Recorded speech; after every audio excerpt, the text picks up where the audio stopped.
This subject's not easy to talk about, so there's going to be words in here that I have to use.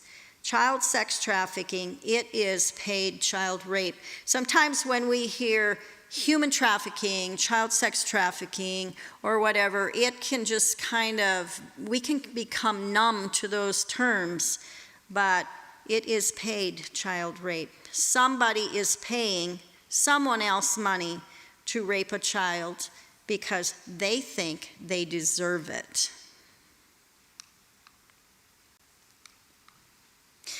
So big events, any gathering, okay, what did we just have? Yesterday. Super Bowl. Yes, Super Bowl, one of the biggest events where they bring in a lot of people, including children, to sell. So they sell popcorn, they sell food, they sell t-shirts, they also sell children. Big events. It don't matter what kind of, we think, country people, what happens in Dickinson, North Dakota? What are some of the big events? Rodeo. Okay, anything else? What did you say? Car sales. Yes, there's rodeo, car sales. Say it again. Rough Rider days.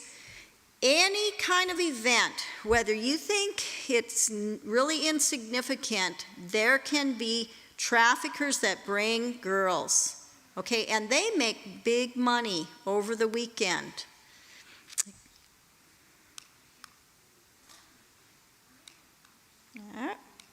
There we go. Sex trafficking is the fastest growing criminal activity industry in the world right now. It is vying for first place against drugs. But with drugs, like I said yesterday, you sell drugs one time, but you can sell a person up to, hundreds of times. I have read where it can be done 1,000 times. And sometimes these victims actually keep track. I'm not sure how they do that, but they figure it brings in $150 billion a year, that's a world figure. I have heard in the United States, I think it was 2017, they were figuring it brought in $16 million a day. Okay, and then it was upping up from there. That's a lot of money. So here's the definition: force. That means threatening somebody with violence and instilling fear into them. And then breaking. Breaking is a common term, a common thing that they do to a victim because they want to break them emotionally so that those people have no more self-worth, and they're so scared of leaving that they will never leave, and they can actually fly them from clean across the country by themselves or put them on the bus by themselves, and they will not run away because they know what's going to happen. There is threats of violence, and that could be to their family, to their dogs, whatever they can use to make that threat very real. Fraud, promises that are never followed through on. They may promise that, they're going to marry these girls and they're going to live happily forever after with a big house and a white picket fence, and they can be a stay-home mom. They make all kinds of promises, but the intention is never to follow through with any of them. Coercion. So there again, we've got threats, and we've got pressure, and we've got shame. They threaten somebody with, if they have maybe taken pictures, they threaten them with blackmail. They pressure them to take pictures, and then they shame them so that they don't talk. Online enticement. That is an individual communicating with someone that they believe to be a child via the internet with the intent to commit a sexual offense or abduction. That includes sextortion.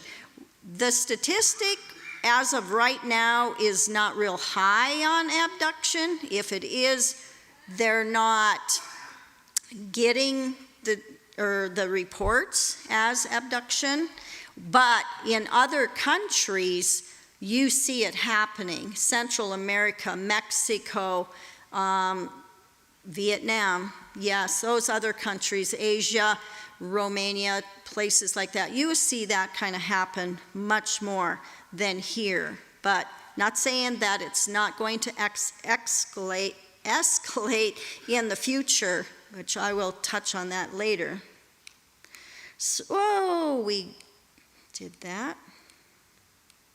Okay, so grooming is really important. This is a very common term, and it is when somebody is building a relationship, a trust, or emotional connection with someone else, basically a minor, so that they can manipulate them, exploit them, or abuse them in the future. Sextortion is threats to expose a sexual image in order to make a person do something.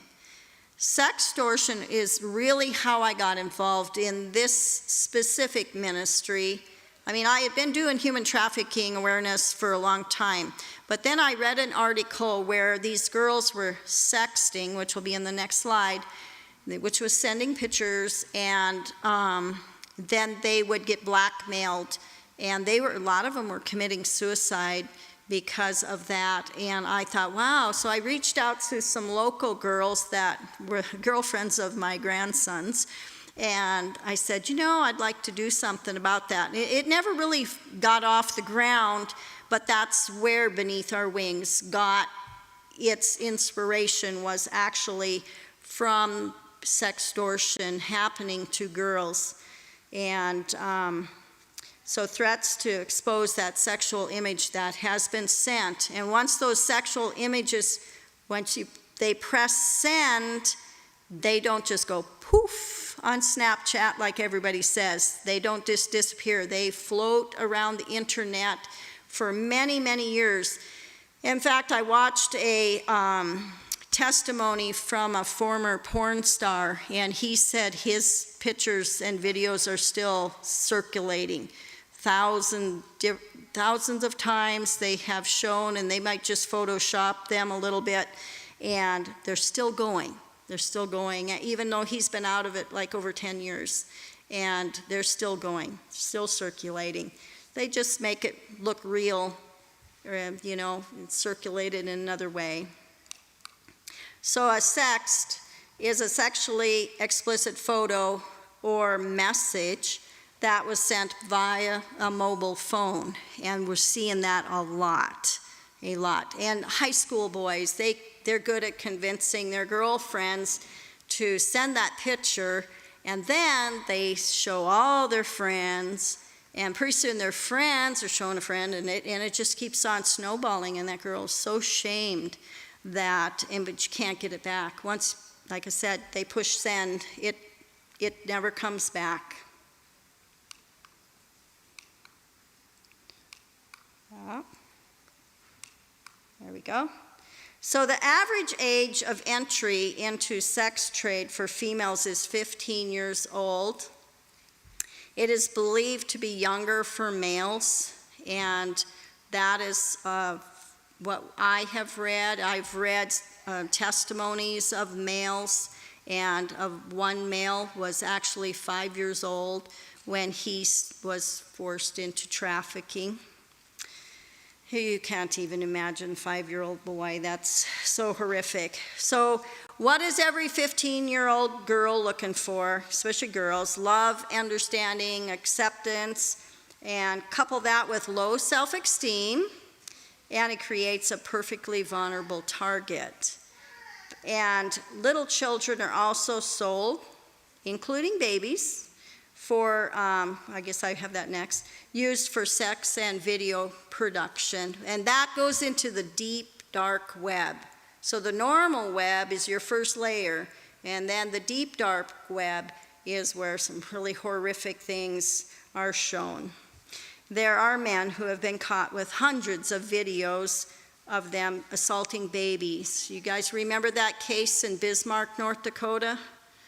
Just 2 years ago, man assaulting a baby, and he was videoing, and I think he got off with a very light slap on the hand. I don't think he even did 5 years. Judge let him off. And I am not sure how to hold these judges accountable for these light sentencings, but something needs to be done because some of those guys are getting away with it. And they know those light sentences, they're just going to be right out in the streets to do it again. So some of those, the traffickers, the abusers, they said the only thing that would deter them from doing it ever again is the death penalty. Because they know, like that guy in Bismarck, that if they get sentenced for, light sentence, 7 years, that he'll be back out in 4 years and be right back out on the street to do it over again. And when they're in jail, do you think that they're thinking about, oh, I shouldn't have done that? Most likely not. Most of them are thinking like, wow, if I do it this way, I won't get caught next time. They're being smart. So organ harvesting is another thing that is happening to children when they get used up for the sex trade, or if they're born even in for the human trafficking trade. Organs are worth a lot of money. A lot of money. Traffickers, they call it the game. Well, to them it is a game, but to victims it's life and death. So they're narcissistic. What's the definition of narcissistic? They think of themselves, right? They're not going to think of anybody else. And they are men, they are women, they're boys, they're girls. And they really don't have a profile because they look like anybody else that you know. They don't always drive the big Cadillac and smoke a big cigar, you know. You cannot really tell by looking at them what their occupation is. But their occupation is selling. So forms of trafficking, familial. Familial is when a child is trafficked by the family. Connected family, could be stepdads, stepmoms, sometimes it's both. Sometimes the woman is forced into trafficking her child by her husband, or like if she married again. They do it for survival, like to pay the rent, for food, that kind of thing.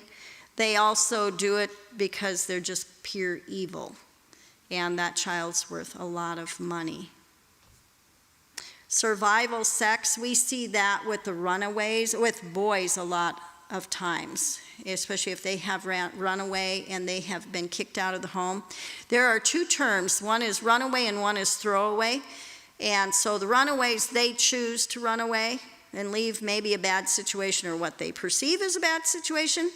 And then we have throwaways, which are kicked out. They are kicked out on the street to fend for their own selves. And so survival sex is that. They're going to do it to eat and survive. So a Romeo pimp, he is a romantic. I think I have them in actually the next slide. So yeah, Romeo pimp, the gorilla pimp. Sugaring is when a young girl, maybe an older man, says, I will pay your rent, or I will buy you a car, or I will pay your tuition. So it's kind of exchanging sex for favors. Pornography. I have that in another slide. Illicit massage parlors. There was actually a couple of massage parlors got busted in Billings, Montana, and the ladies that were being forced were 70 years old. If you can imagine that. So the Romeo pimp, their tactics are love. They want to make that child or that victim fall in love. Romance. They promise romance. And then they're good at it. They know what to say because obviously they've practiced it many times. They give gifts. They do flattery and charm. They're very charming, very convincing. And they like to target young, naive people that are looking for love and acceptance. Things to watch out for are men who fall in love fast, encourages the teen to meet secretly or run away. They promise a better life to that child. If you can ever crack into your kid's stuff, you would see that. The gorilla pimp, his tactics are violence, fear, threats, drugs. When he gets a hold of a victim, they often, one of the first things they give them is drugs because they're easier to control. And once they're addicted to that drug, because they desire that drug, actually the victim does, just to be able to cope, so they supply them with drugs. They're looking for unsupervised teens, and they're at parties, they're at malls, arcades, they're online, anywhere where kids are. That's where you're going to find pimps. So things to watch out for is older men hanging out with younger girls, too friendly and insistent females inviting teens to party or stay overnight. I read of a incident where a girl, she was in school and there was a new girl, and that new girl just befriended this girl, and then over not too long of a time she said, "Why don't you come and stay overnight? Can you just come and stay overnight with me?" And the girl's, "Well, I gotta ask my parents." And of course parents go, "We don't know her, we're not gonna let you stay overnight." And so they built this relationship over a little bit of time, and finally the parents relented, and they immediately took this innocent girl and trafficked her immediately. And the family, they posted posters everywhere, and they happened to be some town posting up missing posters, and this girl's brother seen his sister in the back seat of a car, and he had this big knife, and he pulled out this big old knife, and he made a run for that car, and the trafficker, he bailed, and he got his sister out, but she's never going to be the same. A long haul to recover from that. It was very traumatizing. So sex traffickers are often men, and often men of violence. Violence is as much a part of sex trafficking as is sex. Sex traffickers use violence to instill fear and uncertainty so that the victims will comply with the prostitution and follow the rules. The rules often include what that victim is going to do, how she's going to behave, the quota. They have a quota that they must fulfill before they can come home that morning. And they have to stay in communication with sex trafficker. They actually, if a man approaches them, like another pimp, they can't make eye contact. They must look down or they will get beat very brutally.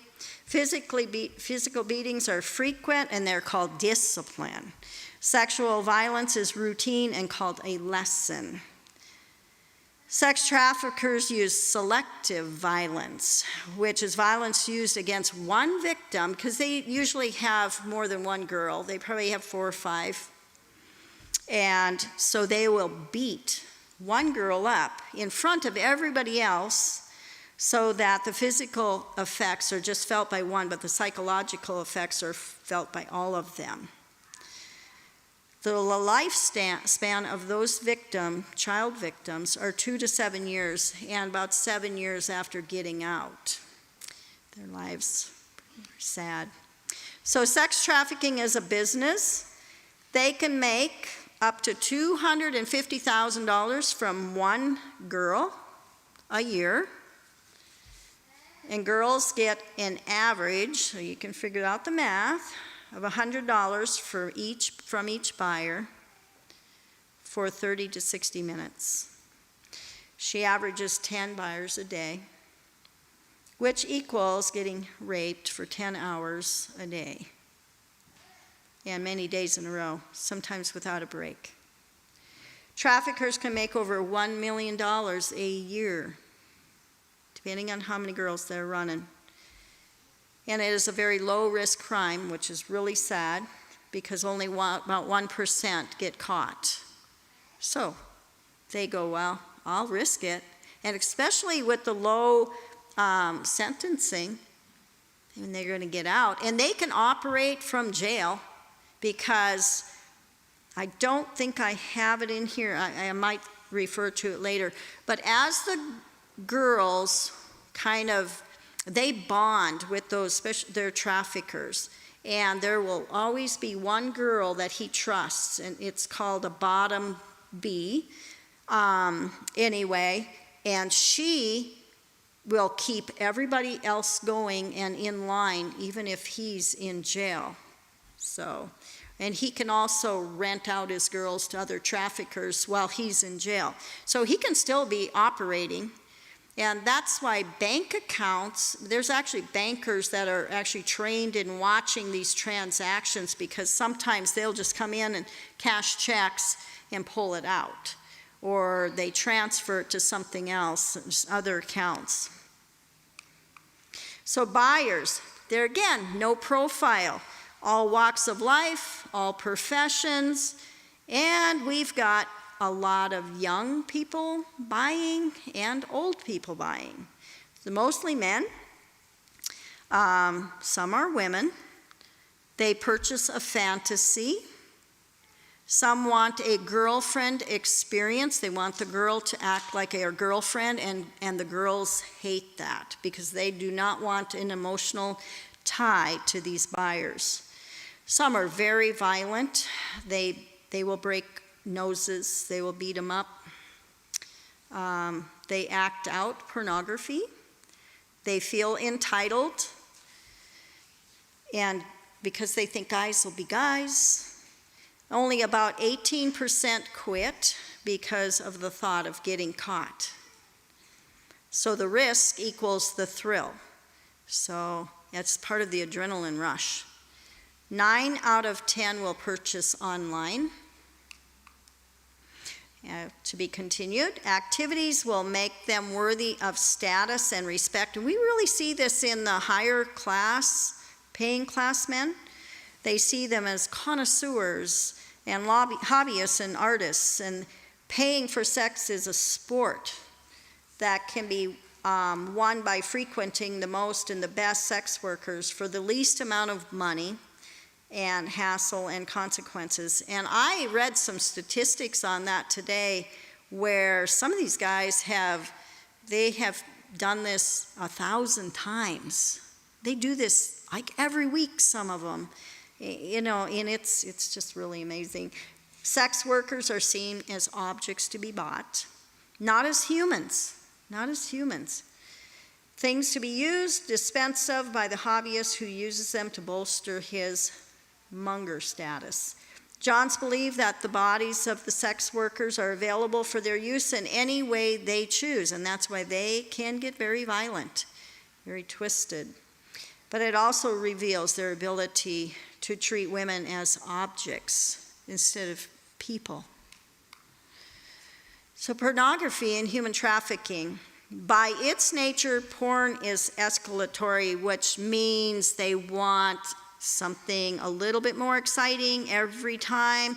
And you know, it can be so innocent. It can be somebody be scrolling through YouTube and pictures pop up. I was on Facebook Marketplace looking for hay or something. And all of a sudden, here's some very graphic pictures. And Facebook, you know, they're really picky, not, about what gets posted. But I could not find any place to complain about those pictures. They were bad porn. Anyway, so they feel the need then later on to act it out. And many times the victims are getting younger and younger that they want to act it out with or look at. And the acts get more bizarre and cruel. And men of the United States create the most demand for pornography. Men of the United States fly into other countries like Vietnam, Asia, a lot. And they buy little kids for a week or a day, and then they come home. A lot of times they're married. And yes, even pastors and theology students are looking at pornography. 40% of, there's a typo, human trafficking victims are forced to engage in making the pictures and the videos.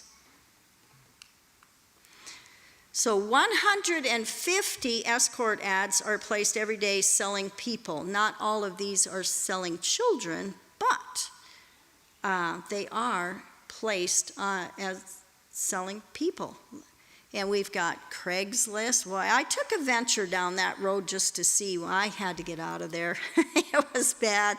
Craigslist, maybe not so bad. Craigslist was bad enough, but there's worse sites that you can actually go into than Craigslist. Backpage was one of them, and it got taken down a few years ago. It was absolutely the place where a lot of buyers and sellers, I should say, of pornographic material went and posted, and they sold kids there. Facebook, everybody thinks Facebook probably so innocent, but they actually can advertise a child for sale, and then they will go on to Facebook Live and post some videos, and then they will auction off that child, and then it goes into private. So my thing with Facebook is, because I got blackballed for trying to sell donkeys on Facebook. Anyway, and so my saying is Facebook, where where children can't sell animals, but animals can sell children on Facebook. Oh, I think we were going to take a break in there. Did it not go? Yeah, I think right now we'll take a little break. I was thinking it was after slide 23. So, and there's some material up here if you would like to look at it and grab some of it.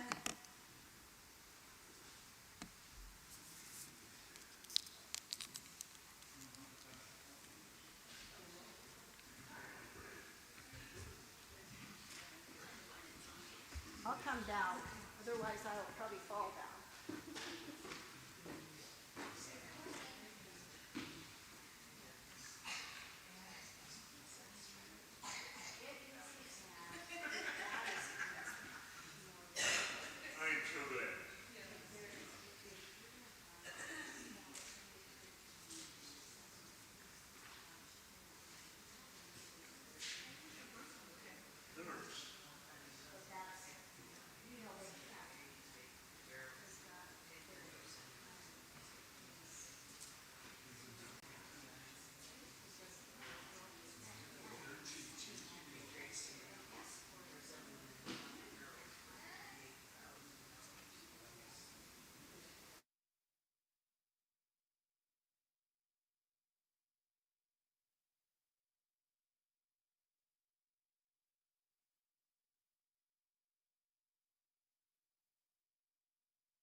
Are we ready to go? So, okay. All right. Whoops, whoa. Okay, so we're going to resume how girls and boys are targeted. So a lot of them are targeted online, and it went up, what did I see? 98% after, when COVID came in and all these kids were at home, the exploitation and the targeting went up tremendously, okay, because these kids were online all the time, whether they were on their phone or on their computers. So they're targeted by people they already know. Remember when I talked about family targeting? But there may be kids in school that are targeting, I'm going to say girls and boys, they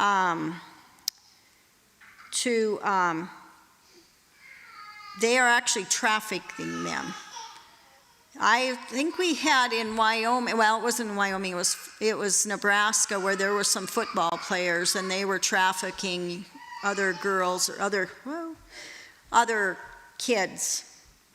The runaway savior, when those kids hit somebody place like Denver, within 48 hours, a trafficker will target them. Because of course they don't have no place to stay, and they're probably out there hungry or whatever. And the traffickers, they know how to pick out targets. They're predators.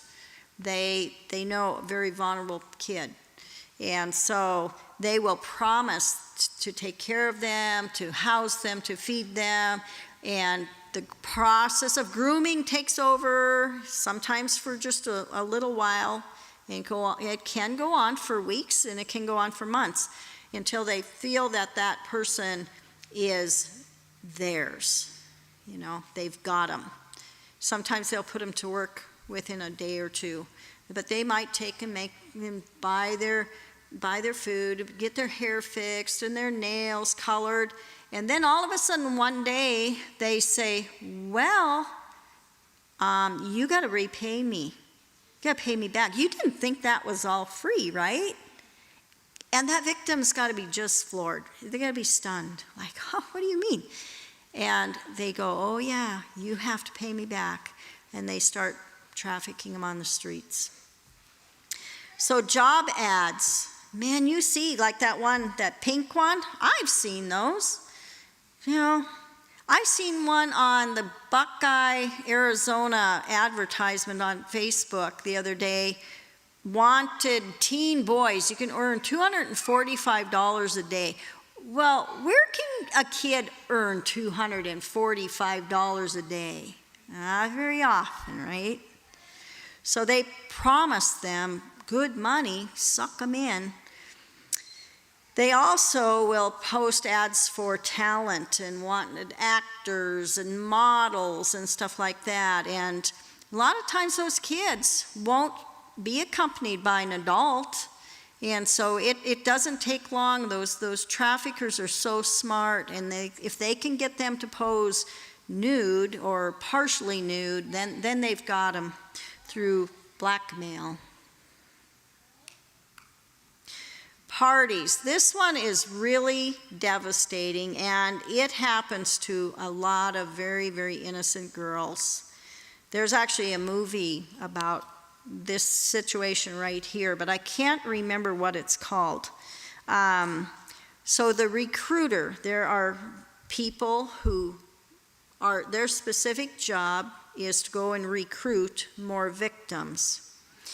And so they may be in school or whatever, and I should have had this slide later, and they invite these girls to a party. Well, when they're at this party and the time is right, they give them a drug, and then when they're drugged out, they take them to a back room and they gang rape them, but they're videoing them. All the time, they video, and then when that girl comes to, they show her the video, and then they blackmail her and say, well, you wouldn't want your parents to see this. You wouldn't want your friends to see this. And then they start selling her. They can be living right at home and being sold. It's very devastating. So online, girls tend to reveal everything about their lives. Everything that's going on in their lives, they reveal. Their likes, their dislikes, looking for love, acceptance. They want acceptance. They want to be captivating to somebody. They want to be valued. And if they don't have family at home, then they may be looking for family connections. So they are very vulnerable. Easy to target. Oh, Betsy. Let's get back here one more. I talked about the recruiters. Recruiters a lot of times are sent into schools to find victims. They are sent into rehab centers to find victims. Anywhere where, or youth centers, that kind of thing. They will send recruiters in. And there was this one place, I don't know where it was, but it had all the pictures of all the residents there. So the girl, the recruiter, who's usually the bottom, will go in there and she will take and snap a picture of all these girls, and then she'll ask the trafficker, which one do you want? And he'll say, I want that one, and I want that one. And she will convince them to go with her and be, and of course they don't know they're going to be trafficked, but that's how recruiters work. There we go. How are boys targeted? So there again, they're targeted by families, friends of families. But through online games, many times these kids are trafficked. You know, they talk to people from all over the world. My grandson, my oldest grandson, he was great at online games. He actually, it was kind of a war game, I think, that he played. He played in Minecraft too. But he was like one of the top in the nation, I guess, at playing these games. So there was a boy from Utah that was targeted online, and supposedly it was a girl, and he took pictures, and then he decided he didn't want to do that anymore. He was from a really good family, he played sports and all of that, good kid, and they said, well, if you don't, we're going to blackmail you. You need to pay us money. So he scraped up, like probably nickels, dimes, and dollars, everything that he could, which was about like $600. And then but that wasn't enough. And they pressured him and pressured him and pressured him. And when he said, you know what, I don't have any more money. He was 17 years old. They said, well, why don't you just commit suicide then? And he did. And he had over 1,000 texts on his phone from these people, and I'm sure they were from overseas. They probably weren't in the United States. And if they are from overseas, they can't be prosecuted. You know, the criminal investigators will just say, we can't do anything about it. So I think I mentioned earlier that boys, they do a lot of survival sex because of their backgrounds, and that is just how they do it. And they do it with men, and they do it with women. Okay, there we go. So recognizing possible exploitation in girls, and this is girls that are close to you, like daughters, nieces, that kind of thing, school kids. Their grades change sometimes. Okay, so this is kind of like not all of these, like one of these is really indicative. You have to kind of put the whole puzzle together and lump a few of them together. But you listen to your guts. If your guts are saying, no, this just don't look right, then just kind of watch for other indicators. So their grades might changed completely. All of a sudden they've got money they never had. They're wearing a little bit more, promiscuous makeup, I could say. They lie about who they're with, and they really seem tired, maybe fallen asleep in class. They might hide their phone or their computer, and they get angry when they're confronted, and they try to isolate in their bedroom or at home. Eye contact might start getting lower. New words, especially sexual words, used in conversation. They might be doing spray tans.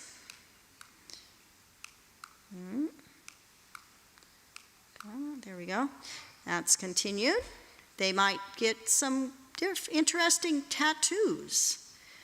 They might have drug or sexual paraphernalia. New friends. They may dump their old friends, and their new friends might be older. No interest in normally loved activities, like they're into sports. They may not do them anymore. You'll notice bruises, cuts, burns in places like back in the head, the back, where they're not seen. Weight loss, distrust of family or teachers, because what the trafficker wants to do is isolate these kids away from people that they relate to. They have a lower self-esteem, unexplained gifts all of a sudden, and more than one phone. Whoa. Back. They may seem depressed, fearful, anxious, nervous, promiscuous stress. And the sad thing is, I have seen all of a sudden church kids wearing really promiscuous dress. And to me, that's a really red flag. That's so odd that a really good church kid starts wearing promiscuous dress, really short shorts and stuff. And so you get these little question marks in your head, like, something's going on. So the narcissistic traffickers, remember what we said the definition of narcissistic was, right? They target the vulnerable, especially two types of girls. When I found out about the one type of girl, I was just floored, and I was really concerned, and every church needs to be concerned, because they want to target our church kids, our church girls, Christian girls, middle-class Christian girls. Their level of shame is, it's shallow. It's not there because they haven't done anything wrong. Those street girls have probably done it all.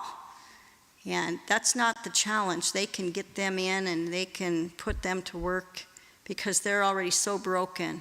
But these narcissistic traffickers want to target our kids, our church kids, and this needs to be a concern to every church member. The other one is they want to target mentally handicapped girls who have matured. They have a mature body, but their mind might be like an 8-year-old. Two very vulnerable girls.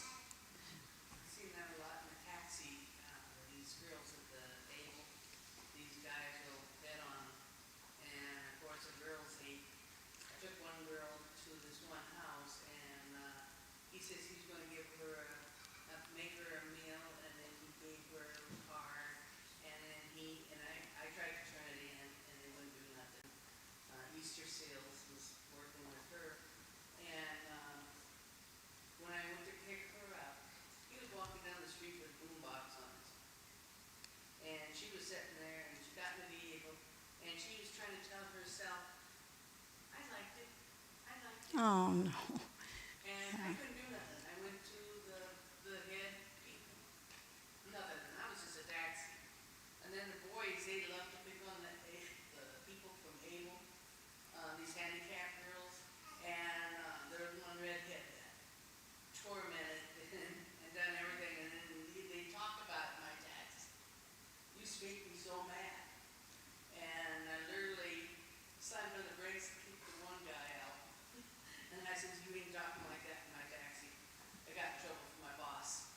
And he didn't, they don't, you know, men don't care.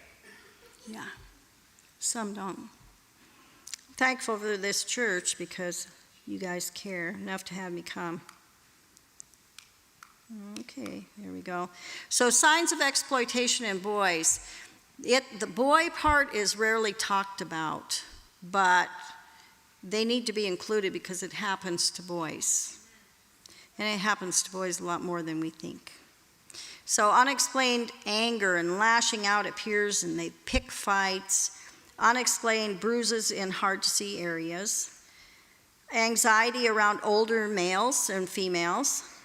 They're shy, or they can be shy and withdrawn. Manipulative, frequently picked up by different people. You know, you're out and about and you see this same kid all the time, and all of a sudden, you know, they're copping into this car or this vehicle. They're malnourished. Signs of drug use. Gaps in memory, attempted suicide, never money and possession, because obviously traffickers take it. And cutting. I don't know if anybody's familiar with cutting, but they will cut. They will take razor blades and they'll cut so that they can feel alive. Helps them cope, produces endorphins. They also will try to do sexual things to other children too. And I thought I had put that in there, but apparently I didn't. So where are these kids at, or victims? Not necessarily saying the ones close to us, but this is more on the community aspect.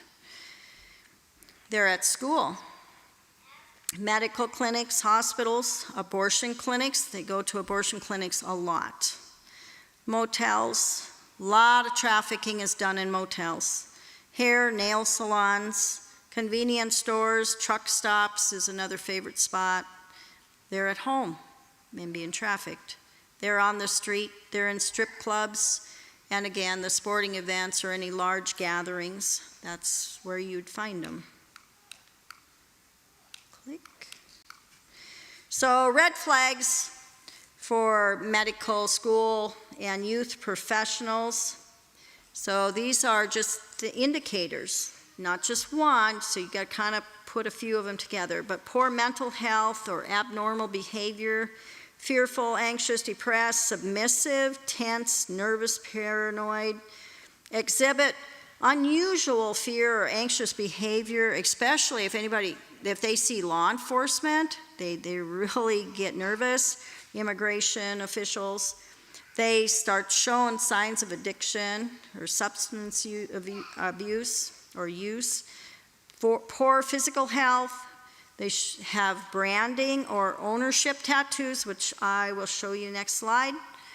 Then poor hygiene, you know, their teeth and everything, malnourishment, fatigue, physical sexual abuse, physical restraint, confinement, torture signs, lack of control. They don't have control over anything that they do. Few or no personal possessions. They are frequently monitored. There's somebody with them all the time, a lot of times. If they are in like a medical situation. Not in control of their own money, and this can also apply to labor trafficking. It's like they may not have very much money, their own money or financial records or bank account, no identification. A lot of the victims, if you see them in public, they are not going to speak for themselves. They will look to whoever is with them to answer. They will look down, because that's one of the rules. You don't make eye contact, you know. So they look to whoever they're with if you ask them a question. They don't really know where they're at a lot of times. The lack of knowledge of whereabouts or where they're staying. They just say, well, I'm just visiting, you know.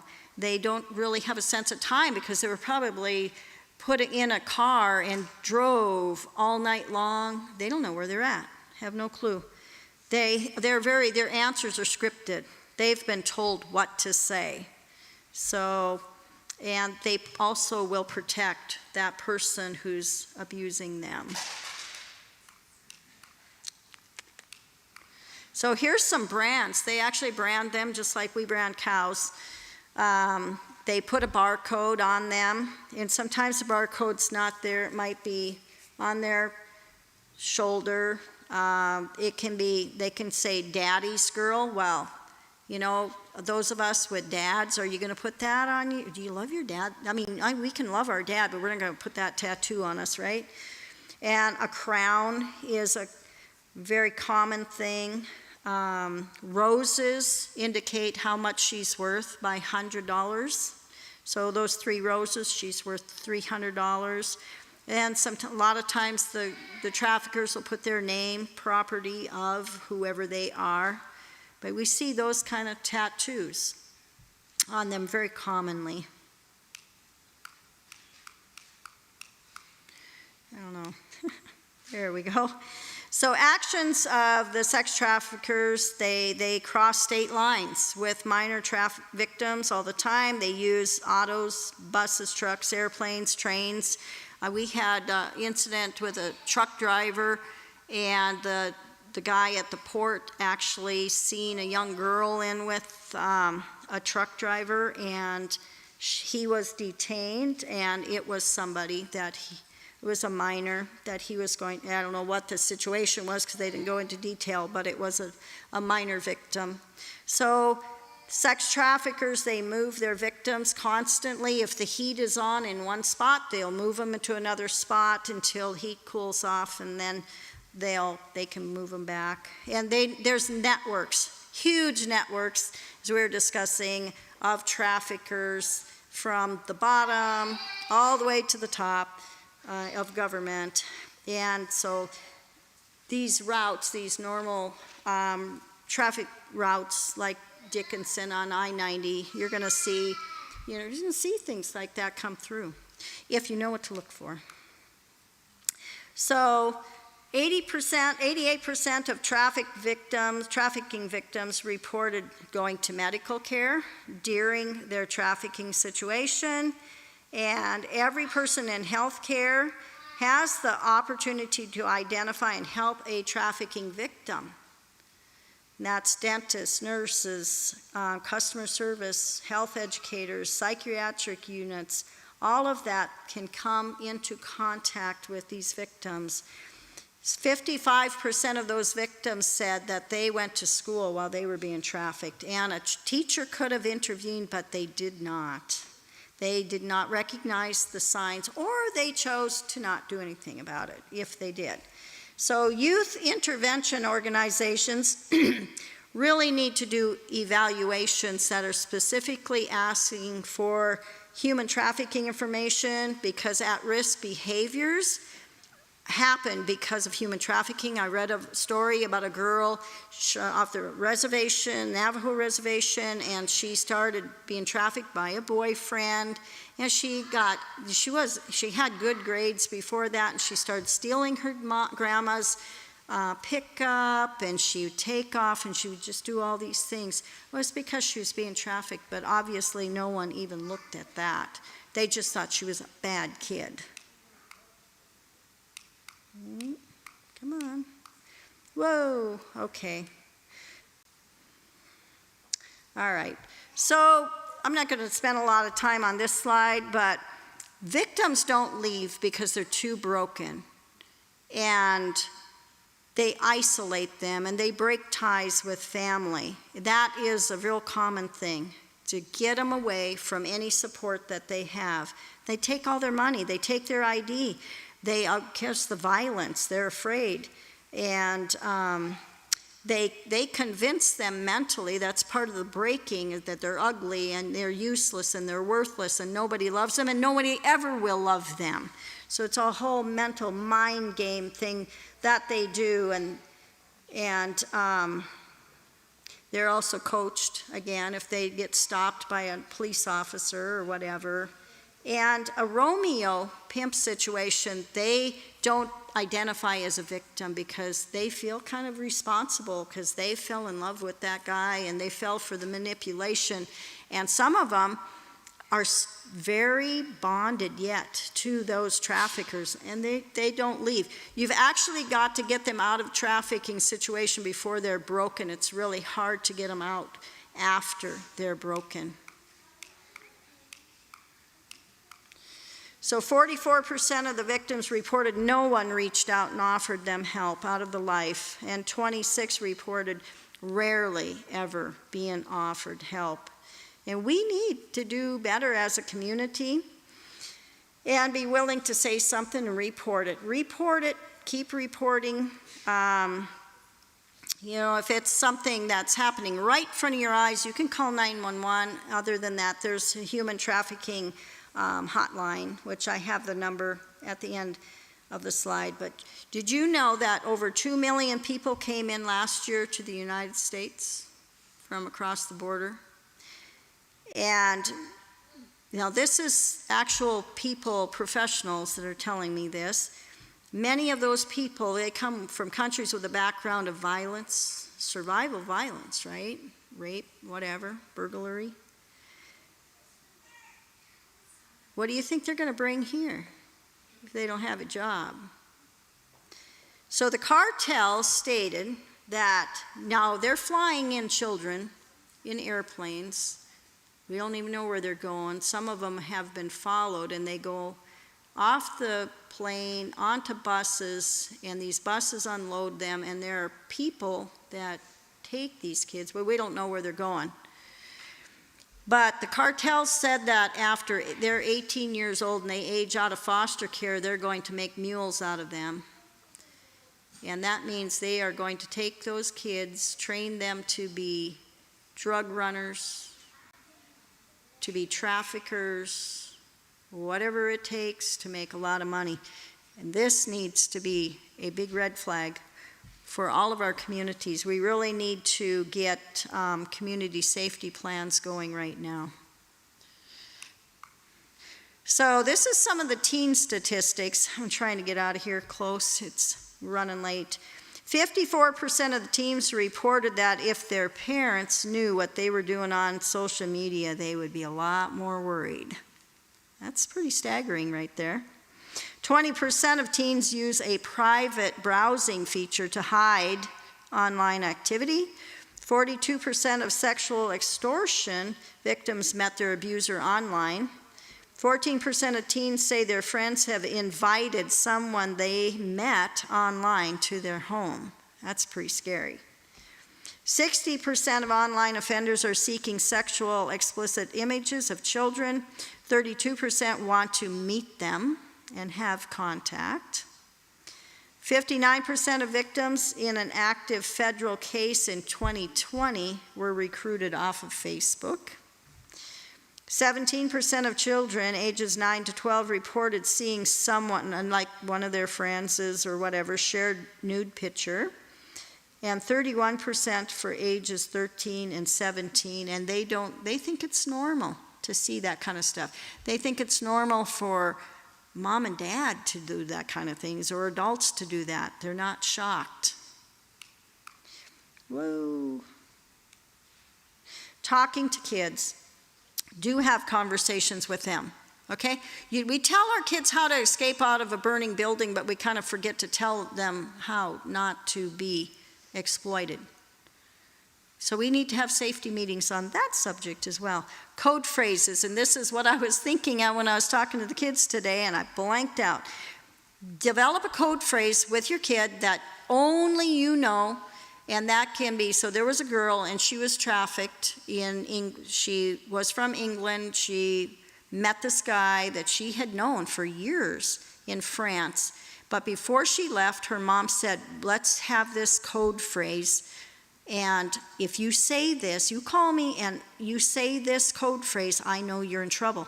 And the code phrase was, how's Auntie Linda? Well, there was no such person, but that guy didn't know that, right? And so she did get in trouble. She was being trafficked, just constant trafficking all over France and into some other countries, and finally was able to escape and go to a hospital one day where they did recognize that she was being trafficked and the trafficker wasn't there, and she was allowed to call home. And she said, Mom, how's Auntie Linda? And her mom knew, and she found out where she was, and they actually came and got her. So those code phrases are important to develop with your kids. Create boundaries. You tell your kids, you know what, you're not allowed to look at your computer or your phone in your bedroom. You must do it out here at the kitchen table. Turn off location on apps, and there's a app, Find My Friends app, which actually lets you track where your kid is, monitor their accounts, talk about real friends versus online friends. No kids actually have 1,000 friends. Real friends are ones you actually know. Do not post your heart, like I hate my mom, that kind of thing. What you post on internet stays on the web forever. They need to know that. And if they're posting about events that they're doing with their kids, don't do it in real time, which is they're taking pictures and selfies at the fair. Do it when you get home so that they don't know where they're at. So kids are using hidden apps, and I'm not going to go into that a whole lot, just know that. They are using things to hide apps where they are talking that these vault apps, they hide apps where the kids are doing inappropriate content, like taking pictures, videos, or discussing things, okay? So, and here's a list of some of the vault apps that kids are using. It's one that looks like a calculator. If they have 2 calculators on their phone, get suspicious. Whoa. Okay, so here's some of the helps is parental controls on the routers, and VPN networks are supposedly safer. Stay up to date on the apps the kids are using, and you can ask them how to use them, and they're glad to show you. BART.us is a good information site. Life 360, Thorn, NetSmart, National Center for Missing and Exploited Children, and okay, yep, we're about done. This was made by the Cheyenne Hills Church along with help from the Wyoming Highway Patrol.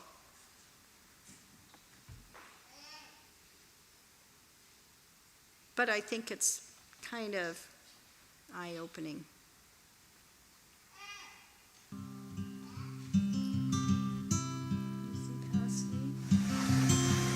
Just another day at the office.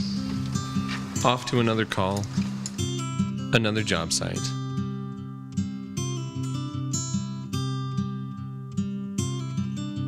Most of the work is routine. And the folks you encounter are good people.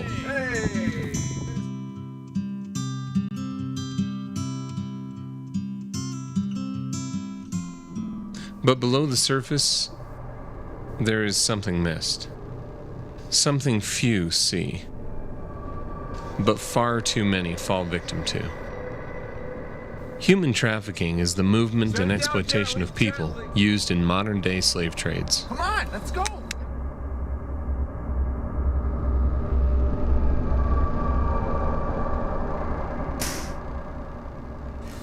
As a service worker in your community, you encounter many individuals in many different settings. This puts you in the perfect place to observe and report suspicious activities.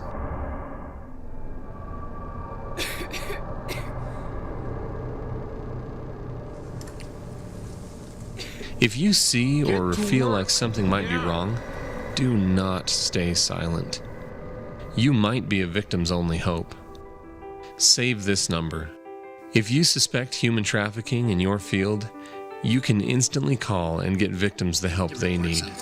This hotline is toll-free and is anonymous. I'm Colonel Kevin Haller with the Wyoming Highway Patrol. Please keep an eye out for suspicious, controlling, or abusive behavior. Report anything unusual. If someone appears fearful or shows signs of needing assistance or medical attention, call. With your help, we can all fight human trafficking in our communities. It starts with you. You may be someone's only hope.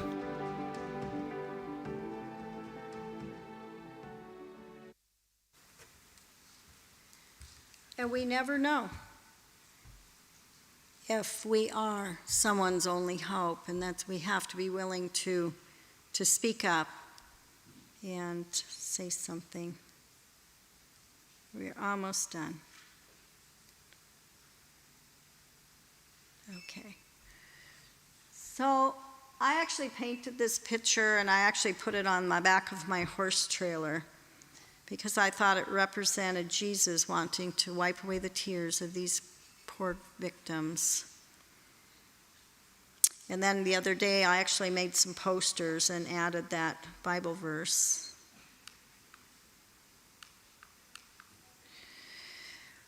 I had a friend that actually did the Invisible Children logo for me, or graphic for me, and I have that on my horse trailer. The children are not for sale. People are not for sale. And we need to rise up, whether it's individually or as a community, and say, we're not going to tolerate it. And I hope that you learned, something, you're more educated on this subject tonight. But for immediate assistance, you call 911, okay? And here's the human trafficking number, and then there's also a text number. And if you took one of those magnets, those numbers are on there. And I will close this out, and, we're done. If anybody has any questions, I will just...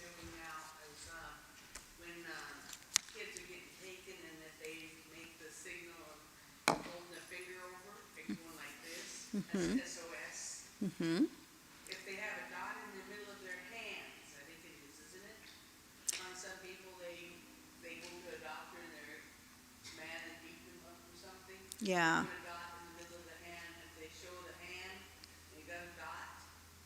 That is, they need help. Mm-hmm. So some of the things that I've seen and I've been following is that a lot of people need to pass this on to your kids. Give them that thing that they have to, knock Yes. something out of somebody's hand if they're going down the hall and they're getting taken. This is what they're showing them. There was actually a girl in the back seat of a car about 2 months ago, and she must have been doing that somehow, and these kids were driving behind her and recognized that, and they saved her. She was doing it somehow, and they recognized it. Yeah, they did, and they called law enforcement, and this was in the United States. That was actually developed somewhere in Europe or something. It wasn't developed in the United States. There's one other thing is, you should get a picture of your kids on hand. It's just like my husband with dementia. We always kept an updated photo. Mm-hmm. Every 6 months or less, take a picture of your kids. Because if they get taken, you can automatically go and Yeah, take that it's a picture. good idea. Give it to the police. I had to do it with my husband. That way they knew because he could unlock doors and he'd walk. And within a minute, he could go from my house to T-Rex in less than 40 minutes. Yeah. And then he'd go making circles. And so we had to make sure we had a picture that they could recognize. And make it not small, make it 5 by 7 or even a full page. Because when you get it too small, they don't see the features. There are approximately about 800,000 kids go missing a year. And if they're in foster care, a lot of the kids that are trafficked come through foster care. It's like 70%. And I was thinking, I read there is a statistic of 8,000 kids around LA are missing. When they age out of foster care or they just get moved and shuffled, sometimes they just disappear without a trace. They just showed where social services, they had a whole thing of that. They caught them, they were using them for sex trafficking. Yeah. This, what I presented tonight, was pretty light. You get into the deep, dark web, and it's really bad. But I've got a training that I'm going to, and I have a feeling it's going to be very eye-opening. So, but any questions? Go ahead.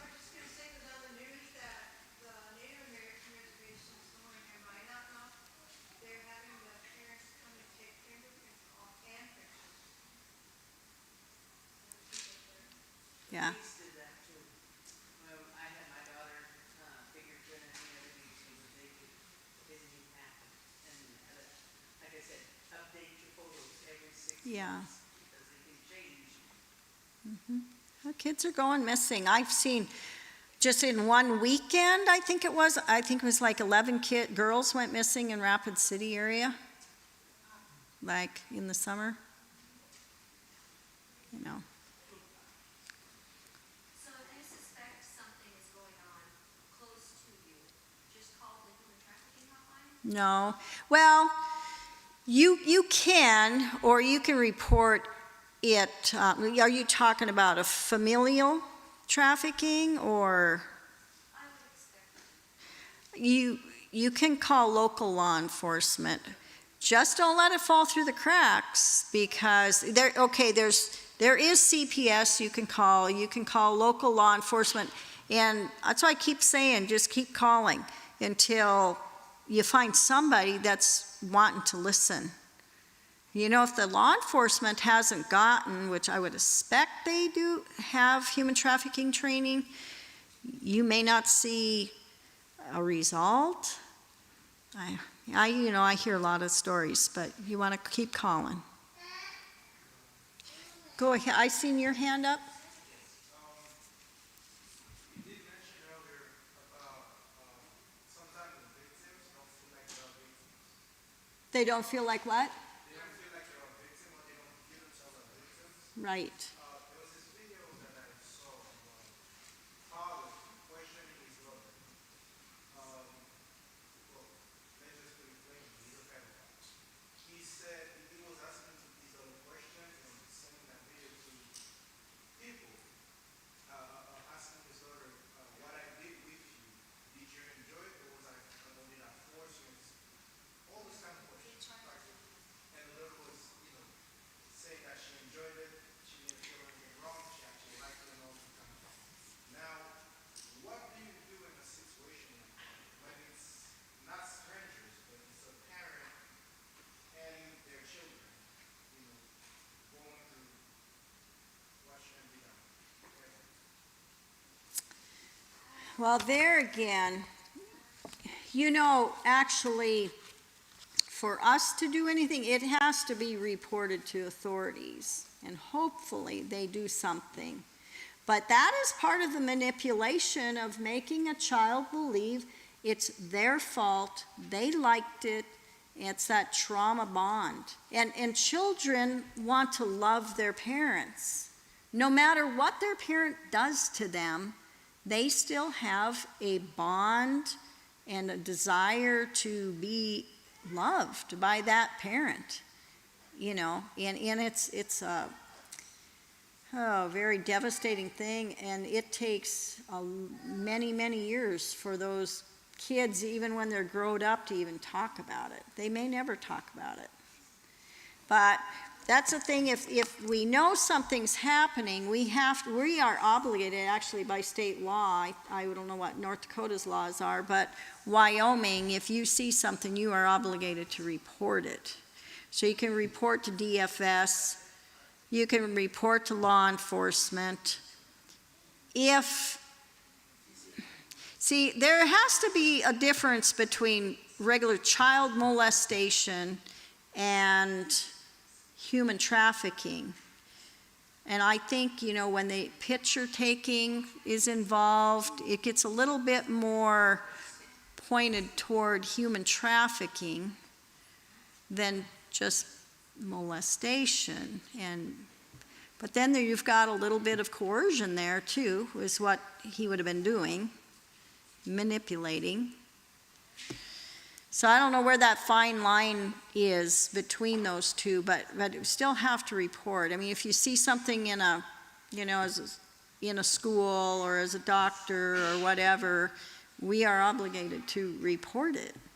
Whether or not it gets followed up on by these professionals, you know, but as far as doing something, intervening at ourselves, you know, that gets really complicated because unfortunately we're supposed to turn it into law enforcement and not handle it ourselves. I don't know if I answered your question though. There's one thing, when I was a kid, my dad was sad. Okay. Between beating me and telling me how bad and stupid and dumb I was, they use this on kids where they belittle them, and then they use them later. Yeah. You know, my Break 'em. not bad, but it's verbal abuse, it's physical abuse. So, when I went to a chiropractor, or not chiropractor, psychiatrist later, they told me there's two types of people. And most of these strong people can spot a weak person. There's two types of people. One you can sit in the corner and tell them how bad they are, and they believe it. The other one, you can tell them that they're so bad, and they'll tell you where to go. Yeah. I was one of them that was weak. And so my brother beat on me, my dad beat on me, the kids beat on me. I was shy, I was quiet, I hid. Okay, the one thing the psychiatrist told me that was really good is that he says you gotta stop being that weak person and stand up for yourself. Mm-hmm. You teach your kids to stand up for themselves and tell them that they're worth everything. Yes. You tell them if somebody tells you you're dumb, slow, whatever, you tell them to turn around and tell them I'm not and walk away Yeah. if they can, or whatever. But you gotta teach your kids that. Yeah. Because a weak It's important. kid is the one that they look at, and They they can become like target. their target. They can just watch the way the person walks and know. Yeah, they're vulnerable. And actually, traffickers will walk up to a group of girls that are maybe standing at the park, and he'll say something like, "You are really beautiful," or whatever. I don't know if he can address it to all of them, or he could, you know, pick one out. And if the girl is, like you said, self-confident, he moves on. But if there's one that puts her head down, he's going to target that one, so the weaker one. So, yeah, teach your kids, hey, I'm worth something, and, you know, they don't need to be a victim. But even tough ones can fall. These groomers they're good. There was a 28-year-old lady that went on a date, and she thought it was kind of odd because he told her what to wear, and he started trafficking her the next day. He promised her all these things, and it took a long time for her to get out of that. She's 28 years old. And their predators really heavy through Disneyland and stuff. They be catching them. I've been watching these. Yeah, oh They yeah. be catching them. The Polk County Sheriff, he came on the other day, and they were going online, and he's posing as kids. And they got him from Disney. Oh yeah, anywhere there's kids you got to remember that's where traffickers, that's where pedophiles hang out. So, any other questions? Go ahead. Then I'll get back with you. What is, I guess, the correct way to move forward when you suspect a bullying type situation, you can see it happening? How do you go about stopping it from becoming a trafficking situation or an abuse situation? So are you talking like somebody that you actually know, or? Yeah, if you see this happening, how do you stop it before it becomes? Well, sometimes you can go in there and talk to the person that's being targeted. Sometimes you have to talk to, if it's an online thing, you can talk to a parent or something like that. Victims don't always think that they're being targeted, and they can get very, very adamant. And if they're small children,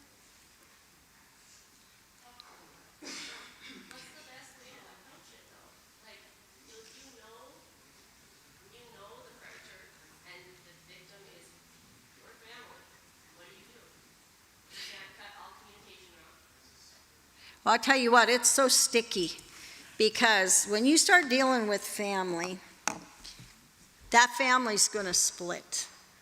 I'm just going to say it right now. Family, you're going to have one side of the family that sticks up for the predator, and you're going to have the other side of the family that believe the victim. But it still needs to be reported. The only thing is, a CPS won't always look at, if it's secondhand information, they won't do anything about it. But you just got to keep trying to, I don't know, can you report to parents, or are parents part of it? Yeah, it gets really sticky. I mean, super sticky, but I do know the family will split in half, no matter what you do. I unfortunately encountered one situation. The people were very close to me, not my family, but close to me. And I can see the situation that can be suspicious, and it's not really good outcome. I don't know how to say. I pray to God, how can I approach? And it right, God told me that it's no way except I talk with that child, you know. The victim is the victim. I'm suspicious of the victim. It's a very small child. It's not very small, but like 4, 5, 6 years old. So actually, we have to teach how that child can protect her or himself. By sincerely and say with all your heart, say this is for you, and only you can do that. Only you can protect yourself, no matter, you know what. Yeah. That is a good. We had a little discussion at school today about, standing up for yourself and people. I actually pretended I was getting into their boundary, and I could sense when I got into those kids' boundary, because their face would change, and I said, you want to keep people out, especially strangers, out of your bubble. And, it's tough. We got to teach the kids that they can tell, no matter what, that secrets are a bad thing, and empower these kids to stand up for themselves and to be able to tell somebody, because that's the whole game. If you can keep the secret, get the kid to keep the secret, you've got them right there. We had a groomer in our church, and the only thing that we could do to protect the young boy was we approached the guy and we just told him in so many words, we're not going to tell anybody else this, but we see what's happening, and you will not ever be able to be alone in this church without some kind of supervision, because we're going to protect this boy. And he got very angry, and he left the church, and he got cancer, and as he was dying, the women of the church went to take care of him, and he said on his deathbed, he said, you guys played this just right. He said, indeed, I was grooming this young boy. And he said the only way it could have stopped was to have it so I had absolutely no access to him. And so the only way that it could be done was to never, ever, ever allow the perpetrator to be alone with any child, not just the grooming child, but with any child, because they can change grooming children too. Oh, yeah. They're sneaky. But the thing is, if you don't report them to a higher authority, whether it is conference officials, law enforcement, then they move out of here, they just go do it again, okay? That is why churches a lot of times won't say anything. They handle it in-house. Schools handle it in-house. But then those people leave, but they just go to new hunting grounds. And there's no paper trail. I always say create a paper trail. If you can even say you talk to him, you write it down, you have that paper trail.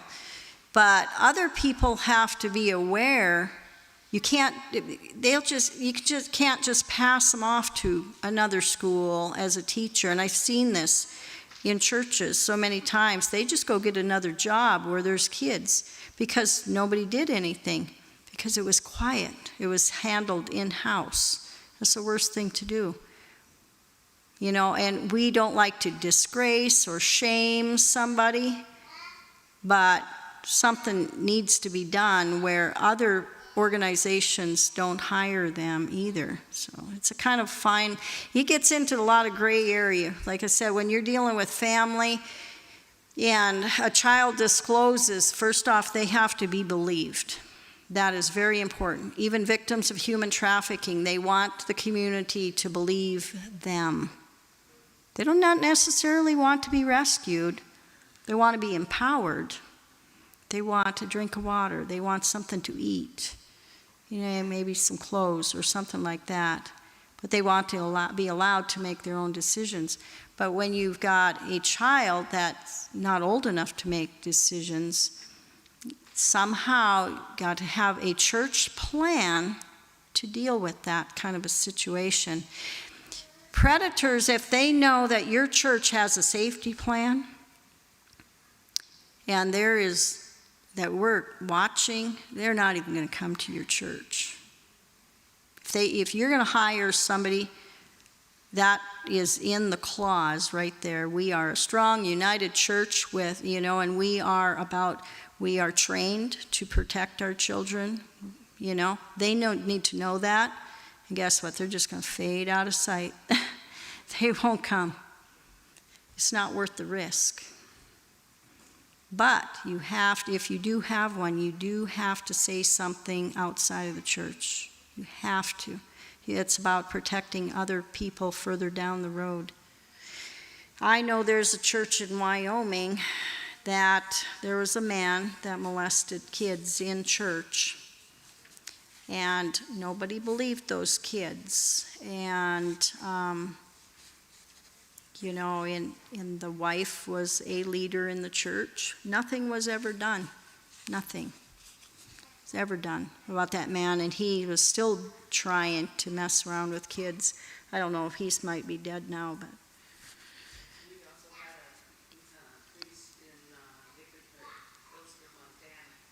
He had stained glass windows, and he'd get these boys to come over and he'd take care, you know, have them at his house and whatever. When he died, it all came out that he was molesting all these boys. I mean, he was everybody Yeah. knew he was doing stained glass windows. Oh, yeah. They can be the nicest people in the community. When I first started training, it was protecting children from child molesters, and one of my slides or video was a youth pastor, and he said he made sure he was going to be the best person, the most kind, the most helpful, but it was all hiding his nefarious deeds that he was doing with kids. And he had, if they are molesting boys, they tend to molest way more boys. He had molested over 100.